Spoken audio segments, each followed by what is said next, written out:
Assalamualaikum anak-anak. Selamat siang. Apa kabar kalian semua? Oke, kemarin kamu sudah belajar tentang gerak pada makhluk hidup dan benda. Pada materi selanjutnya, kita akan mempelajari gerak pada tumbuhan. Kamu akan mengamati di video pembelajaran Ibu kali ini tentang gerak pada tumbuhan. Tumbuhan beda dengan manusia atau hewan. Meskipun dia bergerak, tapi dia tidak bergerak keseluruhan. Nah, kita akan lihat nih, apa saja gerakan pada tumbuhan. Ibu berharap setelah kalian menonton tayangan ini, kalian bisa mengerjakan soal yang di LKS pada halaman 11. Di situ ada latihan mandiri dan latihan pada tugas 4. Silahkan menyimak video berikut ini. Seperti halnya juga makhluk hidup lain juga mengalami proses bergerak.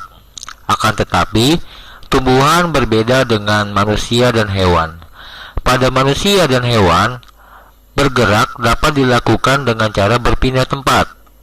Sedangkan pada tumbuhan, proses bergerak dikarenakan adanya suatu proses pertumbuhan dan adanya kepekaan terhadap rangsang atau iritabilitas yang dipunyai oleh tumbuhan tersebut. Maka pada tumbuhan, proses bergerak tidak dapat dilakukan dengan cara berpindah tempat.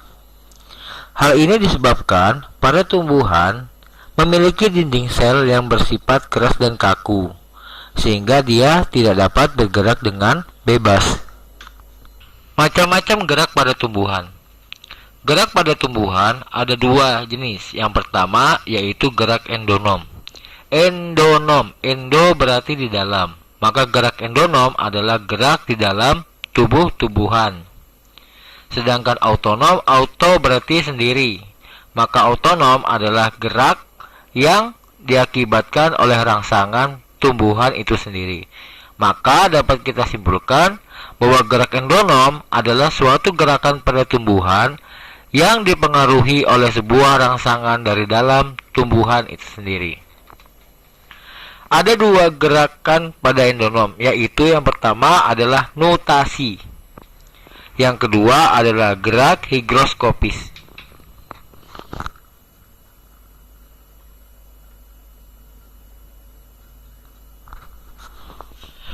Gerak notasi yakni suatu gerakan spontan yang tidak disebabkan adanya sebuah rangsangan dari luar. Jadi pada gerak notasi ini tidak ada rangsangan dari luar, melainkan dari tumbuhan itu sendiri. Contohnya, gerakan aliran sitoplasma di dalam tanaman air Hydrilla verticillata. Nah, ini contohnya ada pada gambar. Di gambar ini terjadi gerakan aliran sitoplasma ya. Jadi gerakannya memutar seperti ini. Ya, gerakan notasi seperti itu.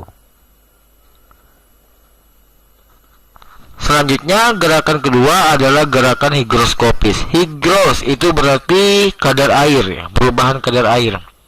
Skopis dikatakan skopis itu dalam skala kecil gitu ya, karena gerak higroskopis ini terjadi pada bagian dari tumbuhan. Maka dapat kita simpulkan gerak higroskopis yakni suatu gerakan tumbuhan yang disebabkan adanya suatu perubahan kadar air. Contohnya, gerak pecahnya kulit buah polong-polongan yang sudah kering. Nah, kita lihat pada gambar. Ini ada contohnya. Pada gambar ini ada tanaman polong muda dan tanaman yang polong yang sudah tua. Yang sudah tua, kulitnya akan mengering diakibatkan adanya perubahan kadar air yang mengakibatkan kulitnya tersebut mengerut dan akhirnya pecah. Nah, contohnya lagi ini ada pada tanaman lain, yaitu pada saat buahnya kering. Nah, misalnya pada tanaman kapuk gitu ya. Pada buahnya, apabila buahnya sudah kering, maka dia akan pecah. Ya, kulit buahnya itu akan pecah. Hal ini terjadi karena adanya perubahan kadar air pada bagian tumbuhan tersebut.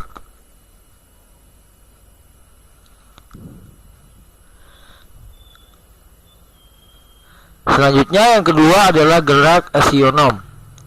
Gerak esionom atau gerak etionom adalah suatu gerakan pada tumbuhan yang dipengaruhi oleh sebuah rangsangan. Jadi dalam gerak etinom ini ada rangsangan yang mempengaruhi gerak suatu tumbuhan, yaitu rangsangan yang berasal dari luar tumbuhan. Gerak etinom terbagi atas 3. Yang pertama adalah gerak tropisme, yang kedua gerak nasti, yang ketiga adalah gerak taksis.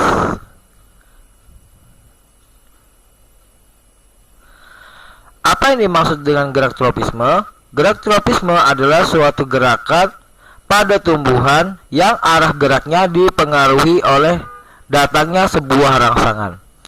Jadi kata kuncinya dari gerak tropisme ini yaitu bahwa gerakannya dipengaruhi arah datangnya rangsangan. Jadi dimanapun arah rangsangan yang menyebabkan gerak tersebut, arah gerak dari tumbuhan mengikuti arah datangnya rangsangan. Jadi kata kuncinya, kalau geraknya dipengaruhi oleh arah datangnya rangsangan disebut dengan gerak tropisme.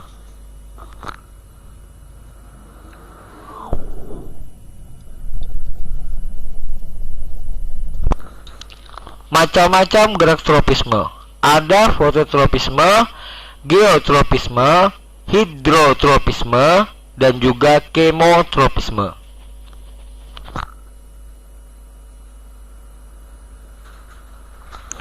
Fototropisme, foto itu cahaya. Maka fototropisme adalah gerak tropisme yang dipengaruhi arah rangsangan cahaya. Maka arah geraknya itu mengikuti arah rangsangan cahaya. Contohnya gerak tumbuhan yang tumbuh mengarah kepada matahari. Nah, ini contoh pertama, ada tumbuhan yang sedang tumbuh berkecambah, ini tumbuh mengarah cahaya matahari. Nah, ini juga tanaman yang tumbuhnya mengarah pada cahaya matahari. Selanjutnya ada gerak geotropisme. Geo berarti bumi. Maka geotropisme adalah gerak tropisme yang diakibatkan adanya gravitasi bumi. Geotropisme ada 2. Yang pertama geotropisme positif. Geotropisme positif terjadi apabila geraknya itu mendekati bumi. Misalnya pertumbuhan akar tanaman. Ya, kalau pertumbuhan akar tanaman itu kan mengarah menuju bumi atau mendekati bumi. Geotropisme negatif apabila geraknya menjauhi bumi. Misalnya pertumbuhan batang tanaman. Ya, kalau kita lihat kalau batang tanaman tumbuhnya ke atas, berarti menjauhi bumi. Nah, kita lihat contohnya. Nah, di sini ada akar yang tumbuh ke tanah atau menuju ke bumi. Ini disebut dengan geotropisme positif. Sedangkan arah batangnya yang tumbuh ke atas itu disebut dengan geotropisme negatif. Gerak selanjutnya adalah gerak hidrotropisme. Hidro berarti air.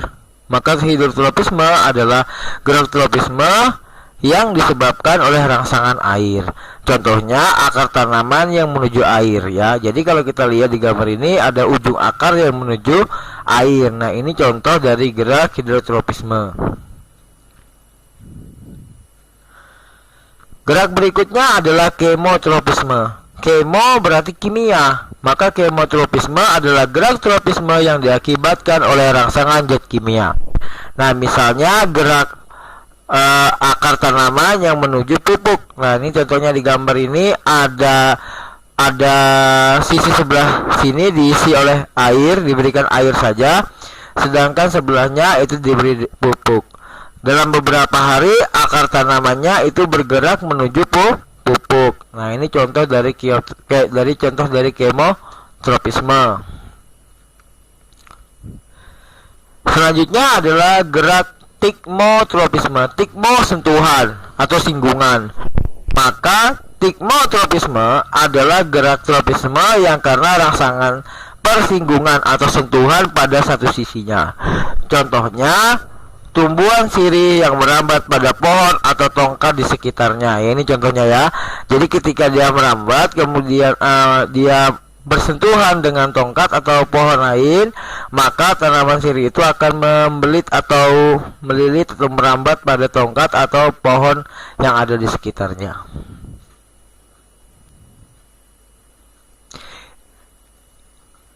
Kemudian ada gerak nasti. Gerak nasti merupakan suatu gerak tumbuhan yang arah geraknya tidak dipengaruhi oleh arah datangnya rangsangan.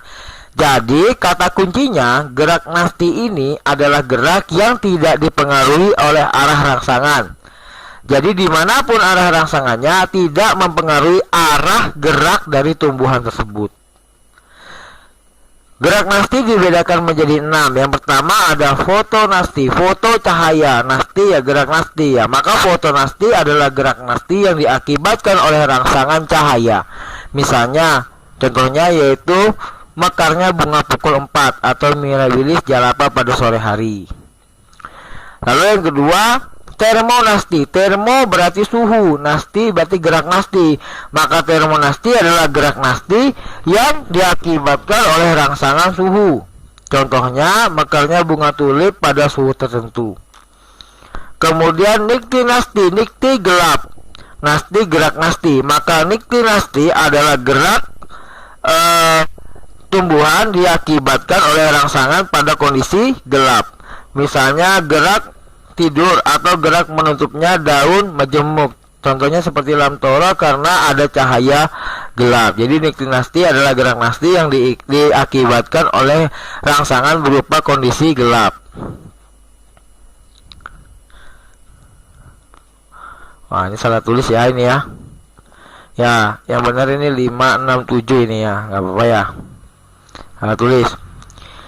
Seismonasti. Seismonasti. Seismo ini berarti getaran, ya, getaran atau sentuhan. Maka seismonasti adalah gerak nasti yang dipengaruhi rangsangan atau getaran. Contohnya gerak menutupnya daun putri malu atau mimosa pudica karena sentuhan. Jadi apabila kalian menyentuh daun putri malu, itu dia akan menutup daunnya seperti itu. Nah, itu contoh dari gerak seismonasti.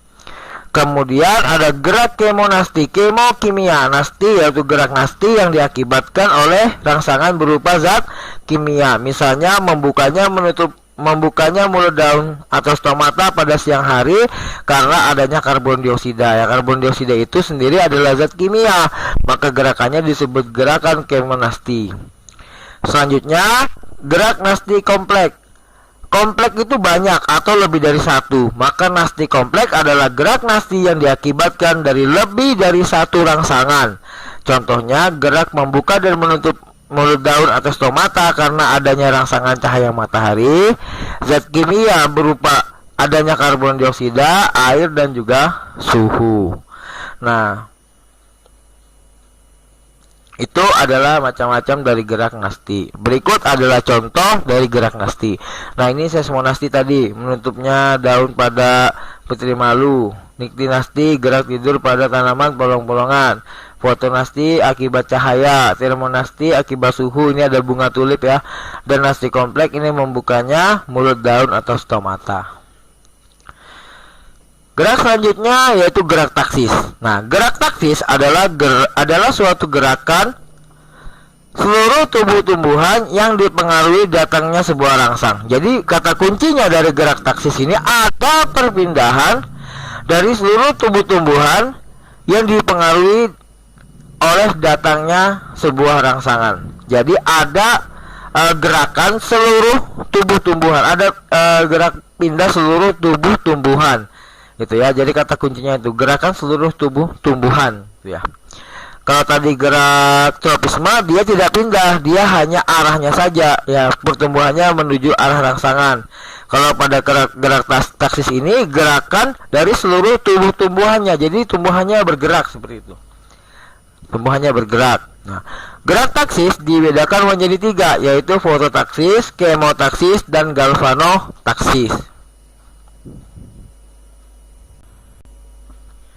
Fototaksis. Foto adalah cahaya, taksis adalah gerak taksis. Maka fototaksis adalah suatu gerakan pada tumbuhan atau gerak taksis pada tumbuhan yang disebabkan adanya rangsangan cahaya. Contohnya gerakan euglena yang selalu mendekati cahaya. Kemotaksis, kemo kimia, taksis gerak taksis. Maka kemotaksis adalah gerak taksis yang dipengaruhi adanya rangsangan kimia. Contohnya pada spermatozoid, pada arkeogonium lumutan dan paku-pakuan yang bergerak karena tertarik oleh zat gula atau protein. Galvanotaksis, galvano itu muatan listrik. Ya, maka galvanotaksis adalah gerak taksis yang diakibatkan oleh rangsangan berupa muatan listrik. Contohnya gerak volvoglobulator atau alga hijau yang berkoloni yang bergerak mendekati sumber rangsangan yang mengandung arus listrik. Berikut adalah contohnya. Nah, yang pertama ini adalah fototaksis. Nanti euglenanya bergerak mendekati cahaya. Kemotaksis di mana spermatozoid yang ada di arkeogonium tertarik karena adanya rangsangan gula dan protein. Jadi ketika dia jatuh di serbuk sari, ketika dia serbuk sarinya jatuh di putik, spermatozoidnya berjalan ke sini. Spermatozoid bisa berjalan ke sini karena tertarik berupa rangsangan gula atau protein. Nah, ini adalah galvanotoksis, yaitu gerak pada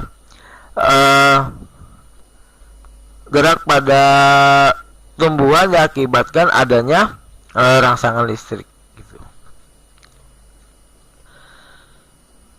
Oke, sekian pembahasan dari saya. Mohon maaf apabila ada kesalahan. Jika ada yang masih belum paham, silakan ditanyakan di kolom komentar. Bagi yang menganggap video ini memberikan manfaat, jangan lupa di-share agar teman-teman yang lain bisa mendapatkan manfaat yang sama, dan jangan lupa di-subscribe agar tidak ketinggalan mengenai update video dari channel Monosel.